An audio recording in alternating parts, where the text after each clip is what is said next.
Itun birbirsa jige kaaseen utubuu dadhabe jaarsoon kuurii dhoote kobbee cufuu dadhabe hiikkaa qabdi hundi nooleen kara mancaati keeysa deemuu dadhabe bareentumaa waliin jedha oborraan goota biiflee dura muruun dadhabe arsiin harma muraa nolee harka muraa nolee aboo hijaa fayyuu dadhabde karrajuun gadaa liqimsiteetteeysi barsiisi je'ee dadhabe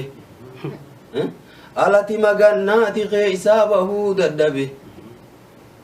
anniyya boojjii bonaati harraabeen fituu dadhabe akka foon dirraa lammiitiyya walumaan jirraa sun lama godhatanii jechuudha janii banan hogguu hiikkatan hiikkaa qaba wanno kun itun birbirsa jige kaaseen utubuu dadhabee gurra muranqaawaa hafaa bakka sanitti hafee jira ulee bokkuu tachitti ta mootummaa oromoodha ta bara dhibbaa fi wayii achitti dhoyfamtee odoon kennamin